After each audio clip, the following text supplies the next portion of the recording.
Ton chat n'est pas rentré ce soir. Tu l'appelles, rien. Tu secoues la boîte de croquettes, toujours rien. Et là, ton estomac se noue. Parce qu'il rentre toujours à cette heure-là, toujours. Chaque année en France, des centaines de milliers de chats disparaissent. Certains reviennent au bout de quelques heures, d'autres au bout de quelques jours, et certains ne reviennent pas. Pas parce qu'ils sont perdus pour toujours, mais parce que leurs propriétaires n'ont pas su comment les chercher. Aujourd'hui, on va parler de ce qu'il faut faire, vraiment faire, quand ton chat disparaît. Les premières heures, les premiers jours, les erreurs à éviter et les techniques qui marchent. Parce que oui, la plupart des chats disparus peuvent être retrouvés, à condition de savoir où chercher. Première chose à comprendre, un chat qui disparaît ne se comporte pas comme un chien perdu. Un chien perdu panique, il court, il s'éloigne, il peut parcourir des kilomètres en quelques heures. Un chat, c'est l'inverse. Quand un chat se retrouve dans un environnement inconnu ou stressant, son instinct lui dit une seule chose : cache-toi, ne bouge plus, attends. C'est pour ça que la majorité des chats disparus sont retrouvés à moins de 500 mètres de chez eux, souvent beaucoup moins. Ton chat est probablement plus proche que tu ne le penses, mais il est terrifié. Et un chat terrifié ne répond pas quand on l'appelle, il ne miaule pas, il ne bouge pas, il reste invisible. C'est contre-intuitif.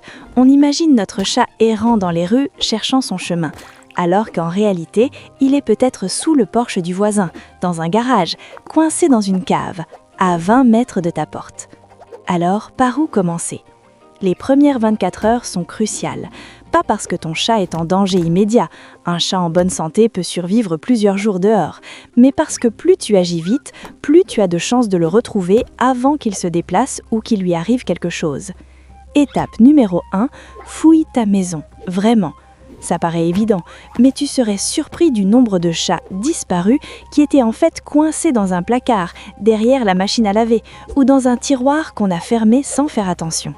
Les chats se faufilent partout, derrière les meubles, sous les lits, dans les espaces entre les appareils électroménagers, dans les cartons, les valises, les sacs.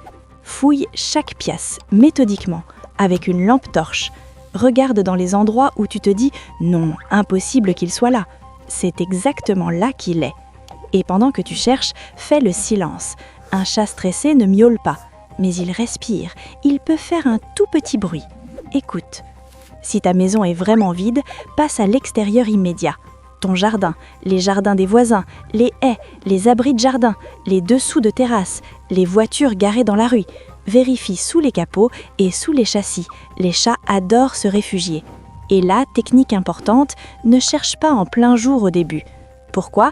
Parce qu'un chat caché reste caché quand il y a du bruit, du mouvement, de l'activité. Il attend la nuit, le calme. Les meilleurs moments pour chercher un chat disparu, c'est tôt le matin, avant que le quartier ne se réveille, ou tard le soir, quand tout est silencieux. C'est là qu'il osera peut-être sortir de sa cachette ou au moins répondre à ta voix. Parlons de la voix, justement.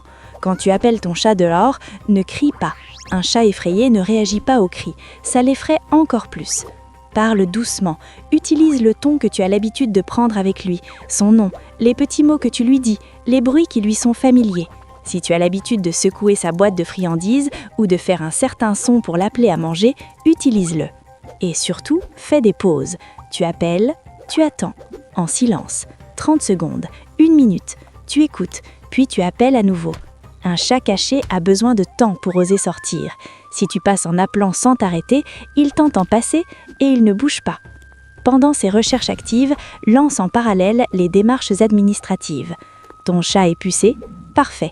Contacte l'ICAD, le fichier national d'identification des carnivores domestiques, qui peut déclarer sa disparition en ligne. Si quelqu'un le trouve et l'emmène chez un vétérinaire pour lire la puce, tu seras contacté immédiatement. Si ton chat n'est pas pucé, on en reparle à la fin. Mais retiens déjà que c'est vraiment important. Ensuite, appelle les vétérinaires du quartier. Tous, pas seulement ton vien. Les gens qui trouvent un chat errant l'emmènent souvent chez le véto le plus proche pour vérifier la puce. Laisse tes coordonnées, une description, une photo si possible. Même chose pour les refuges et associations de ta région. La SPA locale, les associations de protection animale, les fourrières municipales. Un chat trouvé peut y être déposé très vite. Les affiches maintenant. Ça marche, vraiment. Mais il y a une bonne façon de faire. Ta affiche doit être visible de loin. Ce qui compte, c'est la photo. Grande, claire, reconnaissable. Et le mot « chat perdu » en gros. Le reste, c'est secondaire. Mets ton numéro de téléphone plusieurs fois, en bas de l'affiche avec des languettes à détacher. C'est pratique. Pour la description, sois précis mais concis. La couleur, les signes distinctifs, une tache, un œil d'une couleur différente, une oreille coupée, un collier. Le quartier de disparition, la date. N'indique pas tout sur l'affiche.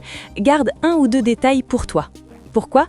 Parce que malheureusement, certaines personnes peuvent t'appeler pour réclamer une récompense sans avoir vraiment trouvé ton chat.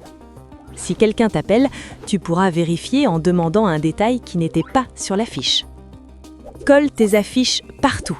Les poteaux, les abribus, les commerces qui acceptent, les halls d'immeubles et surtout, dans les boîtes à lettres des voisins. Parce que les gens qui pourraient avoir vu ton chat, ce sont d'abord ceux qui vivent à côté. Les réseaux sociaux peuvent être un allié puissant. Facebook a des groupes dédiés dans presque chaque ville et département. Chat perdu et trouvé, suivi de ta région. Poste ta recherche avec photos, description, localisation. Ces groupes ont souvent des milliers de membres. Les partages peuvent faire des miracles. Il existe aussi des sites spécialisés, Pétalerte, Chat perdu France, Fil à la patte. Ils permettent de diffuser ta recherche et de croiser les annonces de chats trouvés. Mais attention aux arnaques.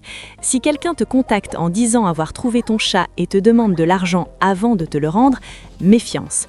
Demande une photo récente, pose des questions sur les détails que toi seul connais et ne donne jamais d'argent avant d'avoir récupéré ton animal. Passons à des techniques moins connues mais qui fonctionnent. La litière. Sors le bac de litière de ton chat et pose-le dehors, près de ta porte. L'odeur familière peut l'aider à retrouver son chemin. Un chat a un odorat bien plus développé que le nôtre. Il peut sentir son odeur à plusieurs centaines de mètres. Certaines personnes recommandent aussi de mettre un vêtement porté, un t-shirt que tu as gardé un moment, près de l'entrée. L'idée, c'est de créer une piste olfactive familière. Est-ce que ça marche à coup sûr ? Non. Est-ce que ça coûte quelque chose d'essayer ? Non plus. Autre technique, la caméra de surveillance ou le triet photographique. Si tu as une caméra extérieure, oriente-la vers l'endroit où tu laisses de la nourriture dehors. Tu peux aussi emprunter ou acheter un petit piège photo de chasse. Ça te permet de voir si ton chat revient la nuit quand tu dors.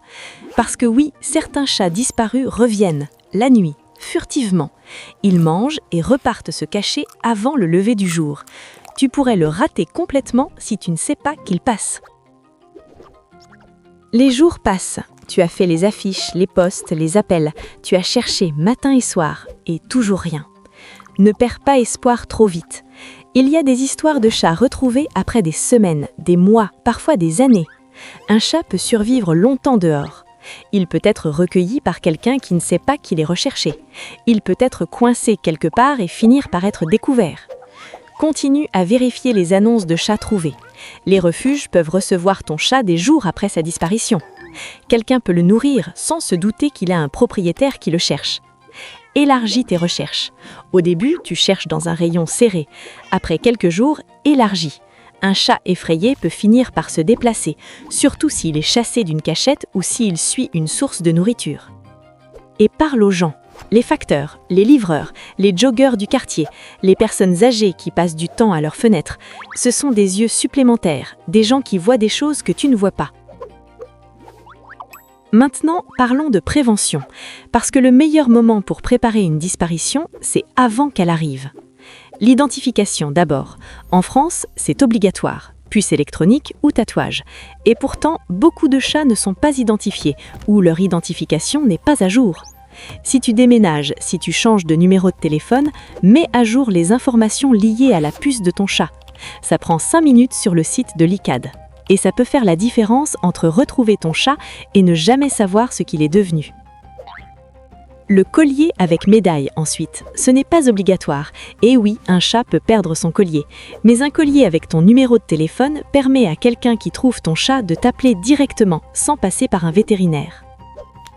Choisis un collier avec un système de sécurité qui s'ouvre si le chat se coince quelque part. On appelle ça un collier anti-étranglement. C'est important. Si ton chat a accès à l'extérieur, connais ses habitudes, ses horaires, ses coins préférés, ses itinéraires. Plus tu connais son territoire, plus tu sauras où chercher s'il disparaît. Et si tu viens de déménager ou si ton chat est nouveau chez toi, sois particulièrement vigilant les premières semaines. C'est la période où les disparitions sont les plus fréquentes. Un chat qui ne connaît pas encore son territoire peut se perdre très facilement ou tenter de retourner vers son ancien foyer. Certains chats parcourent des dizaines de kilomètres pour essayer de rentrer chez eux après un déménagement. Si tu as déménagé récemment et que ton chat disparaît, pense à vérifier aussi du côté de ton ancienne adresse. Un mot sur les chats d'intérieur. On pense souvent qu'un chat d'intérieur ne peut pas disparaître, mais une fenêtre laissée ouverte, une porte qui claque mal, un visiteur qui ne fait pas attention et ton chat qui n'a jamais mis une patte dehors se retrouve soudainement à l'extérieur. Un chat d'intérieur perdu dehors est encore plus vulnérable qu'un chat habitué à sortir. Il ne connaît rien, il n'a aucun repère, il est terrifié, il va se cacher immédiatement et ne plus bouger. La bonne nouvelle, c'est qu'il sera probablement très proche. La mauvaise, c'est qu'il sera très difficile à trouver parce qu'il ne bougera pas d'un millimètre. Pour ces chats-là, les techniques de recherche nocturne et silencieuse sont encore plus importantes. Et parfois, il faut utiliser une cage-trappe avec de la nourriture pour le récupérer, parce qu'il aura trop peur pour venir vers toi même s'il te reconnaît. Résumons. Si ton chat disparaît, fouille ta maison à fond, puis cherche dans un rayon très proche, tôt le matin ou tard le soir, calmement, en faisant des pauses. Déclare la disparition à l'ICAD si ton chat est pucé, appelle les vétérinaires, refuges et fourrières, fais des affiches, poste sur les réseaux et les sites spécialisés, utilise la litière et ton odeur pour attirer ton chat et n'abandonne pas trop vite.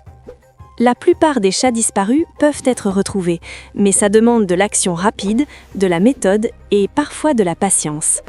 Et si ton chat est avec toi en ce moment, en train de dormir sur le canapé ou de te fixer de l'autre bout de la pièce, prends 2 minutes pour vérifier que son identification est à jour, que son collier a une médaille avec ton numéro, que tu connais ses cachettes préférées. Parce que le meilleur moment pour préparer une disparition, c'est quand elle n'est pas encore arrivée. Si cette vidéo t'a appris quelque chose, ou si tu as déjà vécu la disparition d'un chat, raconte-moi en commentaire. Comment tu l'as retrouvé, combien de temps ça a pris, les techniques qui ont marché pour toi. Ça pourrait aider quelqu'un d'autre. Et si tu veux plus de contenu pour mieux comprendre et protéger ton chat, tu sais ce qu'il te reste à faire.